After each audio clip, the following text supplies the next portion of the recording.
प्यारे स्टूडेंट्स, जय हिंद।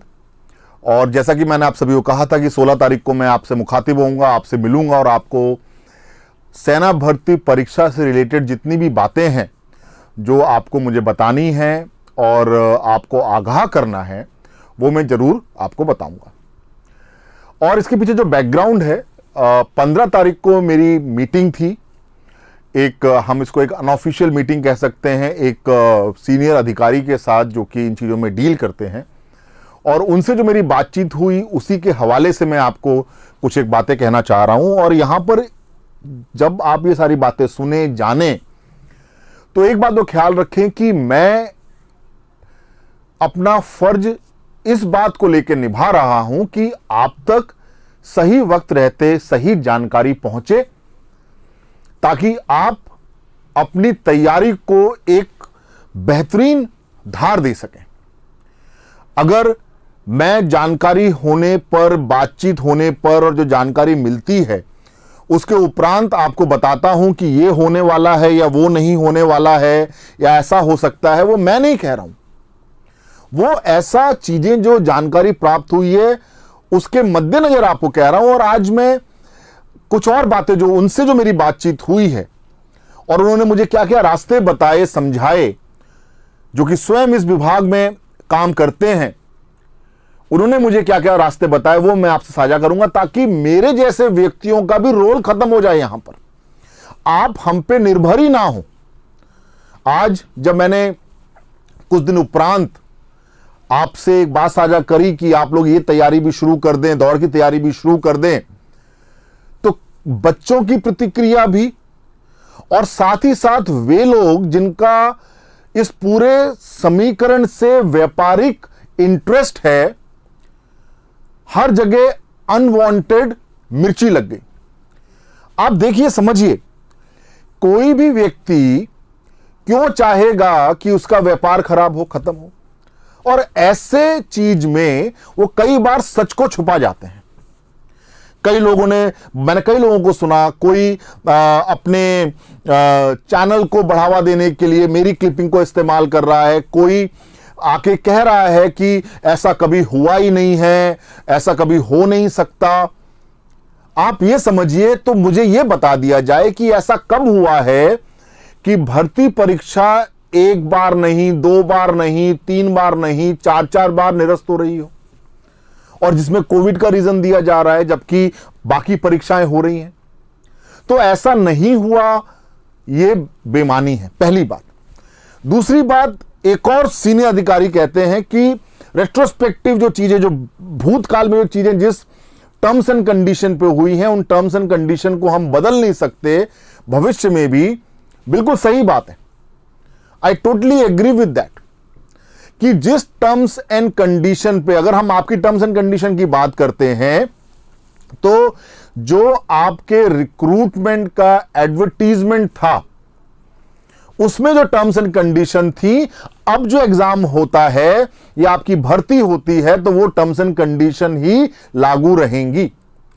लेकिन फिर भी यदि नेशनल इंटरेस्ट की बात यदि करते हुए उस एग्जाम का निरस्तीकरण भी होता है तो एक लिटिगेशन का मामला तो होगा, आप लोग स्वतंत्र होंगे कोर्ट में जाने के लिए इस बात को लेके। लेकिन ऐसा नहीं हो सकता, यह बात बिल्कुल बेमानी है। पहली बात तो आज तमाम लोग वो चाहते हैं कि भैया हम कहते रहे, गाजर लटकाते रहे, एग्जाम 1 महीने नहीं, 1 महीने बाद होगा, 2 महीने बाद होगा, गाजर लटकती रहे और उनका जो एडमिशन है वो आते रहे, लोग उनके पास आते रहे, उनकी सुर्खियां से उनको बेनिफिट होता रहे, उनका चैनल जो है वो सुर्खियां बटोरता रहे, और सच से दुनिया को दूर कर दो। आज मेरे लिए भी तो बड़ा आसान है ये कहना कि मेरे प्यारे बच्चों, मेरी बातचीत हुई है, एग्जाम अब दिसंबर में ना होकर जनवरी में होगा, तो आपके पास 2 महीने का वक्त है, अपनी तैयारी कीजिए और शौर्य भारत में आपका स्वागत है। मैं कह सकता हूं ना, लेकिन 10 वर्षों से इतिहास गवाह है, मेरे छात्र इस बात का गवाह है कि मैंने कभी भी, जब स्टूडेंट हिट की बात होती है, कभी भी व्यापारिक दृष्टिकोण नहीं देखा। इसीलिए हम वो इंस्टीट्यूट हैं जो कि एक बार फी लेके बच्चे को तब तक तैयारी कराते हैं जब तक कि उसका चयन नहीं हो जाता। खैर, इस बात को साइड में रखते हैं। इंपॉर्टेंट क्या है वो बात करते हैं, बात क्या हुई वो बात करते हैं। तो कड़वा सच और आप लोग जिसका कमजोर दिल है, क्योंकि मुझे नहीं सुनना कि सर हाय सर मेरा तो दिल बैठा गया, आपने जब बोल दिया तो क्या होगा क्या नहीं होगा। तो मेरे प्यारे बच्चों, तो दिल तो आपका वैसे ही बैठ जाना चाहिए। एग्जाम हुआ क्या? तो जो बातचीत है पॉइंट नंबर 1, और हमें क्या करना है वो है पॉइंट नंबर 2। मैं आपको, और वो आपको ही करना है। आप सोचें कि अतुल कुलश्रेष्ठ जाके करेगा ये सारी चीजें, कैप्टन अतुल सर करेंगे। मैं आपका रहनुमा बन सकता हूं। आप मुझसे 100% ईमानदारी की, एक फौजी हूं, 100% ईमानदारी की उम्मीद रख के मैं आपको लीड कर सकता हूं। आप मुझसे 100% ईमानदारी की उम्मीद रख सकते हैं। मैं आपको निराश नहीं करूंगा। लेकिन मैं कतई वो व्यक्ति नहीं हूं जो कि सामने जो चीज देख रही है, जो चीज पता है, वो छात्रों को नहीं बताऊं, क्योंकि यदि मैं आपको अंधकार में रखता हूं तो मैं कर्तव्य परायणता से दूर भाग रहा हूं, जो कि मेरे जमीर में नहीं है। मेरे प्यारे बच्चों, यह बात बिल्कुल क्लियर है कि अभी जो जितनी भी AROs के द्वारा जो होने वाली भर्तियों के जो एग्जाम्स हैं उस पर रोक लगी हुई है, क्योंकि कुछ पॉलिसी मैटर्स पे डिस्कशन चल रहा है। और वो पॉलिसी मैटर्स जो है, क्या भर्तियों का नया प्रारूप होगा, क्या क्या चीजें होंगी, क्या टर्म्स एंड कंडीशन होगी, वो फॉर्मुलाइज नहीं हुआ है, वो फाइनल नहीं हुआ है। और जब तक वो फाइनल नहीं होता, उसका प्रारूप नहीं बनता, तब तक ये एग्जाम होंगे या नहीं होंगे इसकी क्लैरिटी किसी को नहीं। पहली बात, जब मैंने कैटेगोरिकली पूछा कि क्या, जबकि मुझे पता था कि ये चीज पहले मेरे पास बातचीत में आ चुकी थी, लेकिन फिर भी मैंने इस बात को और पूछा उनसे खोद के कि क्या ये भर्ती निरस्त हो सकती है, तो मुझे जवाब यही मिला कि 50-50% चांसेस हैं। तब मैंने काउंटर क्वेश्चन उनके साथ किया कि भाई पुरानी टर्म्स एंड कंडीशन तो थी, अब जब पुरानी टर्म्स एंड कंडीशन पे आपने एडवर्टाइज कर दिया, भर्तियों के आवेदन मंगा लिए, लड़कों ने तैयारी कर ली, आधा एग्जाम हो चुका है और ऐसा कभी हुआ भी नहीं है, तो कैसे होगा? तो बोलते हैं उस कंडीशन में मान लो यदि हुआ भी तो बहुत ही लिमिटेड वैकेंसी पे परीक्षा होगी, यदि नए प्रारूप में। देखिए ये सारी बातें यदि पे हैं, क्योंकि सब लोग, वो आला अधिकारी जो कि इस पूरी ऑर्गेनाइजेशन में इस रिक्रूटमेंट को देख रहे हैं, उनको भी क्लैरिटी नहीं है। पहली बात, वो भी अनुमान लगा रहे हैं। उनका कहना यह है यदि ऐसा हुआ तो मान लीजिए जो नए टर्म्स एंड कंडीशंस हैं वो फाइनेंशियली बेनिफिशियल होती हैं, फाइनेंशियली बेनिफिशियल है गवर्नमेंट ऑफ इंडिया के लिए, तो ऐसी स्थिति में और पुरानी भर्ती जो निकाली थी वो पूरी करने इंपॉर्टेंट है, क्योंकि नहीं तो लिटिगेशन के मामले पड़ेंगे, कई जगह जाके लोग केस करेंगे, तो बहुत ही लिमिटेड वैकेंसीज के ऊपर वो भर्ती कराई जा सकती हैं। तो एक प्रकार से वैकेंसीज को, जो करंट में जो वैकेंसीज है उनको रिस्ट्रिक्ट करके थोड़ी वैकेंसी यहां देके आगे आने वाली जो फायदेमंद जो है, जो सरकारी रूप से जो फायदेमंद है, वहां पर वो सारी वैकेंसी शिफ्ट कर सकते हैं। ऐसा तो होता है। तो कैंसिल होना या फिर नहीं होना 50-50% चांस है, सीधी सी बात, राइट। कोई इसको कैसे लेता है, मेरा कोई फायदा नहीं है ना इसमें। मैं तो आपके हित के लिए बात कर रहा हूं कि अल्टीमेटली हम करें क्या। और मैं आज आपको आके सीधे ही एक उपाय बता दूं कि बेटा आप ये काम करो, तो आप उसका कारण तो मुझसे जानना चाहोगे कि नहीं चाहोगे। तो मेरे प्यारे बच्चों, ये जो मेरी बातचीत हुई है, ये एक ठोस कारण है कि आज आप सबको जागना होगा, अंधेरे में नहीं रहना होगा। उस दिन भी मैंने एग्जाम्पल दिया था आपको कि आप यदि कबूतर की तरह आंख बंद करके ये सोचोगे कि शिकार करने आई हुई बिल्ली चली गई है, तो आप सच में अंधेरे में हैं, सच में आप सो रहे हैं। और यदि आपको वाकई में अपने लिए न्याय चाहिए, मैं कौन होता हूं आपको न्याय दिलाने वाला, या कोई और कौन होता है आपको न्याय दिलाने वाला। इस दुनिया में ज्यादातर लोग तमाशबीन हैं, वो दूसरों की बर्बादी पे तमाशा देख के ताली बजाने वाले लोग हैं। यहां पर अपने चैनल को सुर्खियां बटोरने वाले लोग हैं। कभी भी आपने यदि मेरे वीडियो में देखा हो कि मैं बोलता हूंगा कि आप इसको सब्सक्राइब करो, कभी बोला मैंने आज तक? मेरी बला से जिसको सही जानकारी लेनी होगी वो इस वीडियो को देखेगा, नहीं लेनी होगी, दुनिया में सब्सक्रिप्शन के लिए भीख मांगने वाले तमाम लोग हैं, हमें जरूरत नहीं है। हम अपने स्टूडेंट के साथ सच्चाई से हैं, और जब मैं सच्चाई से खड़ा रहूंगा तो स्टूडेंट मेरे साथ खड़ा रहेगा, बात खत्म होगी। अब आपको क्या करना है यह समझ लीजिए। आप हकीकत, आज की डेट की हकीकत तो यह बिल्कुल है कि एग्जाम तो नहीं हो रहा, एग्जाम्स की डेट्स का भी नहीं पता हुआ है, और एग्जाम क्या कोविड की वजह से कैंसिल है या कोई और रीजन है वो भी पता होना चाहिए। तो यहां पर उस अधिकारी से, और वो अधिकारी वर्तमान में सेवा में है, वर्तमान में सेवा में है, तकरीबन 24 से 25 साल उनकी नौकरी हो चुकी है, और वो एक तजुर्बेदार अधिकारी है और कर्नल रैंक के अधिकारी हैं, राइट। सो यहां पर आप एक बात समझिए कि आपको अब अपना हक जो है उसकी ठोस जानकारी तो मिले। कैंसिल होना समझ में आ गया, एग्जाम कैंसिल हो गया, तमाम बार होते हैं, कई सारे एग्जाम्स कैंसिल होते हैं, लेकिन उसके पीछे रीजन क्या है, अथॉरिटी क्या है। तो यहां पर जब मेरी बातचीत विस्तृत हुई तो मैंने उनसे पूछा, भाई हमें रास्ता तो बताइए, आप सेवा में हैं, आप इस वक्त काम कर रहे हैं, मैं मानता हूं आप खुल के नहीं आ सकते, आप बोल नहीं सकते, लेकिन हम में इतना करेज है कि हम अपने छात्रों को गाइड कर सकते हैं। और आज जब पूरे देश भर के छात्र शौर्य भारत से पढ़ रहे हैं तो मेरा यह फर्ज बनता है कि मैं आपको सही दिशा निर्देश दूं। और जहां तक देश हित की बात है तो मैं बदली भांति समझता हूं कि हर देश, हर राष्ट्र जो है वहां के नागरिकों से बनता है, और वहां के लोगों का जो हित है, वहां के नागरिकों का जो हित है वही राष्ट्र हित होता है। और आज जब मेरे देश के नौजवान विद्यार्थी जो देश की सेवा करने के लिए, सेना में जाने के लिए तत्पर हैं, तो यदि उनके हित की कोई बात है तो वो यकीनन राष्ट्रहित है।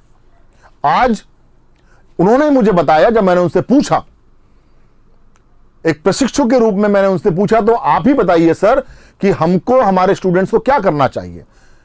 तो उन्होंने सीधा जवाब दिया मुझे कि आपको संविधान ने राइट टू इंफॉर्मेशन, आरटीआई, जो आरटीआई एक्ट है, जो फंडामेंटल राइट है आपका, आर्टिकल 19 के तहत हर नागरिक के पास, भारत के हर नागरिक के पास वो एक हथियार है जिससे कि वो किसी भी गवर्नमेंट के डिपार्टमेंट से, विभाग से इंफॉर्मेशन ले सकता है, मात्र 10 रुपए में। आपको जरूरत ही नहीं है अतुल कुलश्रेष्ठ की, आपको जरूरत ही नहीं है किसी भी यूट्यूब पे जाकर किसी चैनल को देखकर खबरें सुनने की, आपको आवश्यकता ही नहीं है।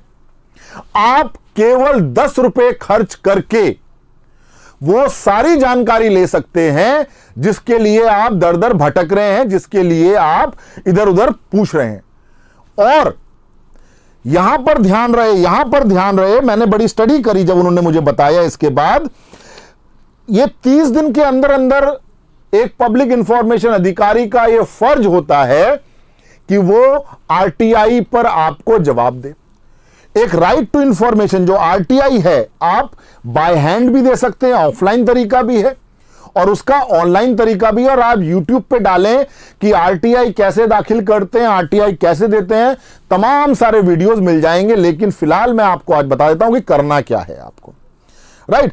पहले क्या था कि 1923 के ऑफिशियल सीक्रेट एक्ट के अंतर्गत कई सारे विभाग जो थे वो इंफॉर्मेशन देने से बच जाते थे, परंतु 2005 के जो आपका राइट टू इंफॉर्मेशन एक्ट है और जो अब 2020 में आपका फंडामेंटल राइट बन गया है, ये आपका मौलिक अधिकार है कि कोई भी सरकारी विभाग जो है वो आपको इंफॉर्मेशन देगा ही देगा।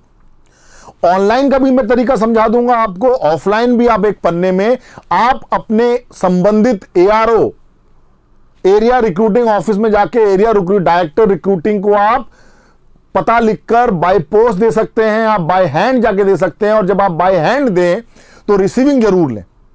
और एक अच्छा, ये आरटीआई आप सोचें कि सर आप ही दाखिल कर दीजिए, मैं नहीं कर सकता, क्योंकि किसी भी आरटीआई के पीछे यदि कोई, अब लोग इंफॉर्मेशन देने से बचने के लिए कई सारे रास्ते ढूंढते हैं, तो वहां पर एक रास्ता ढूंढ लिया जाएगा, भाई ये व्यक्ति तो कैप्टन अतुल है, ये आज पूरे देश भर में शौर्य भारत ऐप के थ्रू या इनकी जो शौर्य भारत डिफेंस एकेडमी, वहां बहुत सारे बच्चे तैयारी करते होंगे, तो इनका तो इंटरेस्ट है अपना, तो इनको इंफॉर्मेशन नहीं देंगे और वो उसको डिनाई कर सकते हैं। लेकिन आप एक व्यथित पार्टी हैं, आप एक वो व्यक्ति हैं जो कि स्वयं में परेशान है और खुद एक प्रथम पक्ष है इस बात का। तो चूंकि आप प्रथम पक्ष हैं तो आप आरटीआई दे सकते हैं। अब यहां पर कई बच्चे डरते हैं, बोलते हैं अरे सर हम आरटीआई देंगे, हम अपना नाम लिखेंगे तो हमारा नाम तो वो अंकित कर लेगा और बाद में बोलेगा फिर हमें बाद में देखेगा। ये बेमानी बातें हैं। आज मैं कैप्टन अतुल आपके सामने खड़ा हूं, मेरा वीडियो देख लीजिएगा जाके। मेडिकल में किसी व्यक्ति ने मुझसे पैसे मांग लिए थे और मैंने केस कर दिया था वहीं पर आर्मी अथॉरिटीज के सामने। तो जब मैंने वहां पर विसिल ब्लो करी, मैंने केस किया, यह डिसाइड हुआ मेरा रीमेडिकल होगा। मेरा रीमेडिकल भी उन्होंने निरस्त कर दिया। मैंने चिट्ठी लिखी और मुझे एफएमसी पुणे में मेरा मेडिकल दोबारा किया गया। डिफेंस मिनिस्ट्री से मुझे चिट्ठी मिली, एक अधिकारी के पद के लिए मैं सीडीएस क्लियर करके जा रहा था। मन में कतई डर नहीं था। तो यदि आप डरेंगे तो फिर भगवान मालिक है, फिर ठीक है, जैसा पानी बह रहा है बहने दीजिए भैया। तो आरटीआई आपका हक है भैया, मौलिक अधिकार है आपका। संविधान आपको, भारत का संविधान जो सर्वोपरि है, वो आपको वो अधिकार देता है। तो किस बात का डर? और आज यदि आप इतनी बात से डरोगे तो आप सेना में जा ही क्यों रहे हो? तो आरटीआई आप डालिए, 10 रुपए की फीस लगती है। इंडियन पोस्टल ऑर्डर से आप 10 रुपए जमा करा के एक आरटीआई दे सकते हैं। 30 दिन के अंदर आपको इंफॉर्मेशन मिलेगी, हार्ड कॉपी में मिलेगी।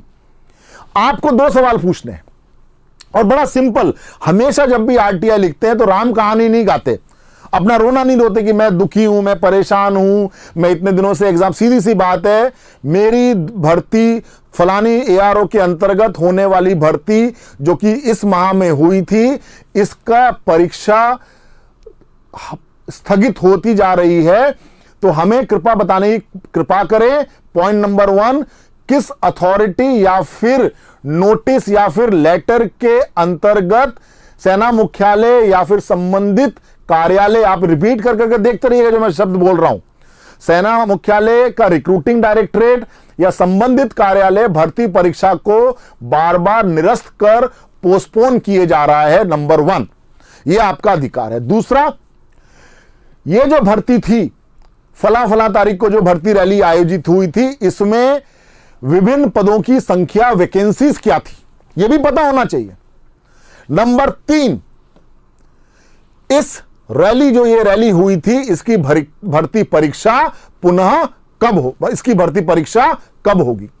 आप इन 3 बिंदुओं में एक साथ भेज सकते हैं या फिर आप तीनों पर अलग अलग आरटीआई भी 10-10 रुपए की फीस देकर भी आप कर सकते हैं। आपको सटीक इंफॉर्मेशन मिल जाएगी। और एक आरटीआई मैं भी दाखिल कर रहा हूं, मुझे भी उन्होंने गाइड किया, जो बात मेरे दिमाग में नहीं थी।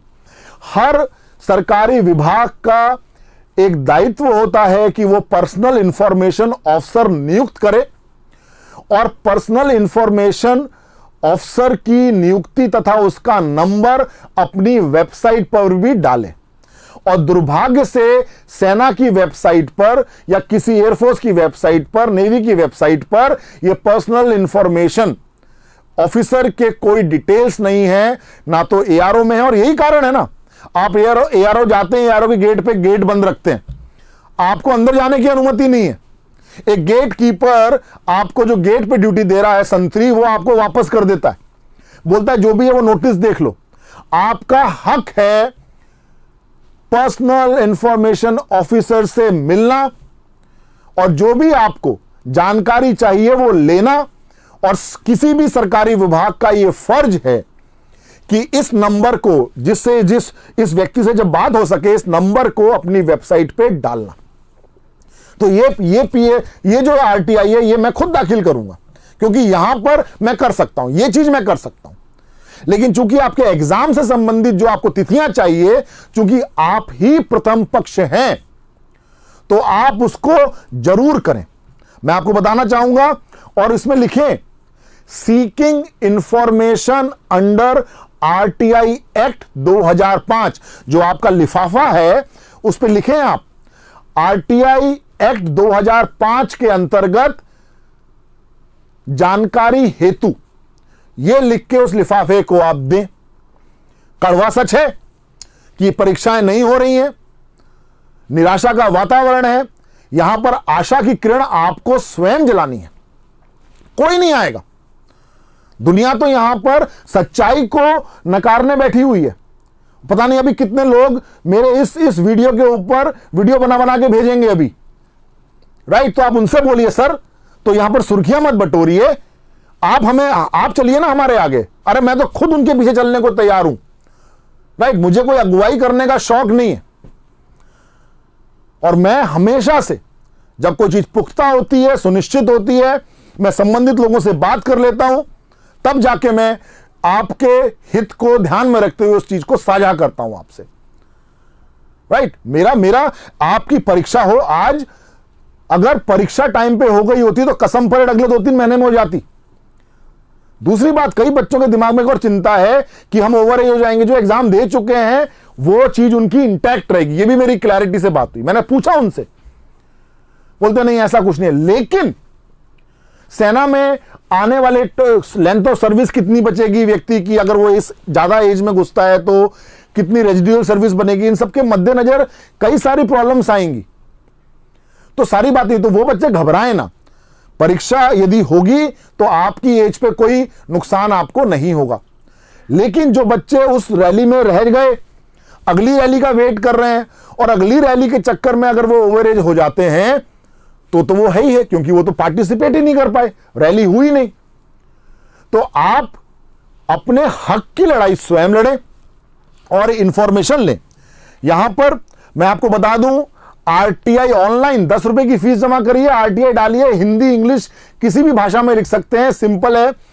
rtionline.gov.in जो वेबसाइट है, वहां पर जाके आप सबमिट रिक्वेस्ट, यहां होम है, यहां जो अपना अशोक चिन्ह है, स्तंभ का चिन्ह जो है, इसके नीचे सबमिट रिक्वेस्ट है, यहां पर आप जाके अपनी एप्लीकेशन सबमिट कर सकते हैं। ऑनलाइन आरटीआई रिक्वेस्ट फॉर्म आ जाएगा, यहां पर डिपार्टमेंट ऑफ डिफेंस आप चुन लीजिएगा। उसमें जैसे क्लिक करेंगे स्क्रॉल हो जाएगा, डिपार्टमेंट ऑफ डिफेंस आप चुन लीजिएगा और आप अपनी पूरी डिटेल भरेंगे, 10 रुपए की फीस जमा कराएंगे। आप वो कर सकते हैं, online debit card, credit card और भी जो जितने भी यूपीआई के तरीके हैं उससे आप इसको कर सकते हैं। और आप इसको सबमिट करेंगे, आपको इसमें आप अपना मेल आईडी वगैरह डालेंगे और आपको, हाँ, जब आप ऑनलाइन इस पे जाएंगे वेबसाइट पे, तो आपको एक लॉगिन आईडी क्रिएट करना पड़ेगा, वो साइन अप करना पड़ेगा, वो आप कर सकते हैं। आप भली भांति इन चीजों को समझते हैं। अपनी मेरे इस वीडियो को दोबारा देख के आप, जो मैंने बोला है, आपको 3 बिंदुओं पे बात करनी है, वो आप जरूर देख लीजिएगा। उन्हीं पे जो भी भाषा में आप लिखना चाहें वो करिए। अपना रोना नहीं उसमें, अपने हम लोगों को किसी को नहीं करना है कि मैं इतने साल से परेशान हूं, दर दर ठोकरे खा रहा हूं, ये कर रहा हूं, वो कर रहा हूं, कुछ नहीं। सिंपल है, एग्जाम कब होगा, एग्जाम का जो निरस्त हो रहा है, जो बार बार पोस्टपोन हो रहा है, ये किस अथॉरिटी के अंदर संबंधित विभाग से जो लेटर मिला है उसकी कॉपी हमें दी जाए, राइट। ये सारी चीजें आप, और इसमें जो हमारे एग्जाम जो ये हुआ था, दौड़ जो हुई थी, इसमें भर्तियों की संख्या, विभिन्न पदों की संख्याएं कितनी थी आपको पता होना चाहिए, राइट। तो ये बड़ा इंपॉर्टेंट है।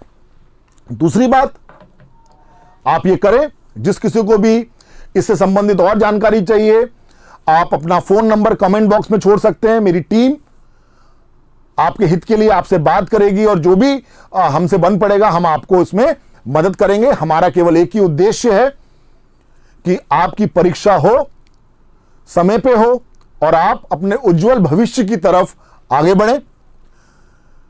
हम यही चाहते हैं कि जो व्यक्ति, जो स्टूडेंट देश का सैनिक बनना चाहता है, army, air force, navy, paramilitary forces, police services को, शौर्य भारत एक अडिग स्तंभ की तरह उनके साथ हमेशा खड़ा रहे। मैं कैप्टन अतुल आपको एक चीज दोबारा कहता हूं कि इस वीडियो में जो भी मैंने बोला है वो 100% सत्य है। 50-50% चांसेस हैं कि ये चीजें कैंसिल हो जाएं, और अगर हो भी तो वैकेंसी कर्टेल होने की पूरी चांसेस हैं। तो इसीलिए आप लोग किसी कैप्टन अतुल के झांसे में ना आइए, उसकी ना सुनिए, आप किसी और की ना सुनिए, आप सीधे सीधे विभाग से ये जानकारी मांगिए। रही बात मेरी, मैं अपने आंदोलन को पिछले 15 दिन से, मैं चूंकि कुछ अपने हेल्थ रीजन की वजह से एडमिट था और वहीं से मैंने वीडियो बना के भेजा था, मैं अपना ट्रीटमेंट करा रहा था। अब मैं वापस आ गया हूं काम पे, आज ही मैंने ज्वाइन किया है और मैं अब इस मुहिम को जारी रखूंगा। मैं गांव-गांव आके आप सभी से मिलूंगा, आप लोगों को प्रेरित करूंगा ताकि आप लोग अपने हक को स्वयं में लड़ना सीखें। और मैं इतना जानता हूं कि इस देश के नौजवानों के हित में ही राष्ट्र हित है, देश हित है, और कोई भी सरकार आपके हितों की अनदेखी नहीं कर सकती। इस वीडियो में मेरा तमाम उन अधिकारियों से, इस वीडियो के माध्यम से मेरा उन तमाम अधिकारियों से, सरकार के हुक्मरानों से, प्रधानमंत्री महोदय से, रक्षा मंत्री महोदय से हाथ जोड़ के निवेदन है कि जो ये देश के नौजवान छात्र हैं, जो सेना में जाकर इस मातृभूमि की रक्षा करने हेतु सबसे बड़े से बड़ा बलिदान देने को आतुर हैं, उनकी पुकार को सुने, उनकी परीक्षा कराएं और उनको एक फेयर चांस दें, ताकि वो इस देश की गौरवमयी सेना का हिस्सा बनकर इस देश की सेवा करें। अंततः मैं आपसे यही कहूंगा मेरे प्यारे विद्यार्थियों, शौर्य भारत हमेशा की तरह सच्चाई के स्तंभ की लौ को प्रज्वलित करता रहेगा और आपके साथ कैप्टन अतुल हमेशा खड़ा रहेगा। आप लोगों का भविष्य उज्जवल हो, यही मेरी ईश्वर से प्रार्थना है। जय हिंद।